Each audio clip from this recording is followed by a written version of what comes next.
Hello everyone, তো প্রতিদিনের মতো আমি আজকেও বাড়ি থেকে বেরিয়ে পড়েছি মাঠে যাওয়ার উদ্দেশ্যে।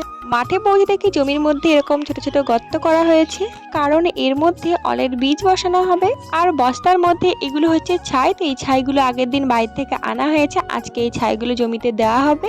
কিছু পরিমাণ ছাই এই বস্তার মধ্যে নিয়ে এখন এই গর্তের মধ্যে দেওয়া হচ্ছে। তো প্রতিটা গর্তে এক মুঠ করে ছাই দেওয়া হচ্ছে। তো ছাই দেওয়া কমপ্লিট হয়ে গেলে আমরা চলে গেছিলাম অলের বীজ আনতে। এইগুলো হচ্ছে অলের বীজ। এখন এই বীজগুলোকে নিয়ে যেতে হবে যে জমিতে এই বীজগুলো বসানো হবে সেখানে। এখন বীজগুলো বস্তার মধ্যে ভরা হচ্ছে, বস্তার মধ্যে ভরে মাথায় করে নিয়ে যেতে হবে।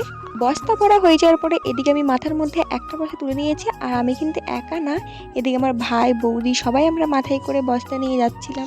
জমিতে আনার পর এখন অলের বীজগুলোকে কেটে নেওয়া হচ্ছে। এটা পুরোপুরি একটা বসানো যায়, কিন্তু আমরা একটা বসাবো না, আমরা অর্ধেক করে বসাবো। তার বাবা এখন বটির সাহায্যে অলের বীজটাকে অর্ধেক করে কেটে নিচ্ছিল। কিছুটা কাটার পরে আমার বাবা এখন এগুলো ব্যাগের মধ্যে লোড করে নিচ্ছে, আর আমার এদিকে একটা ব্যাগ লোড করা হয়ে গেছে। এখন এগুলোকে নিয়ে গিয়ে জমিতে যে গর্ত করা আছে গর্তের মধ্যে বসিয়ে দিতে হবে।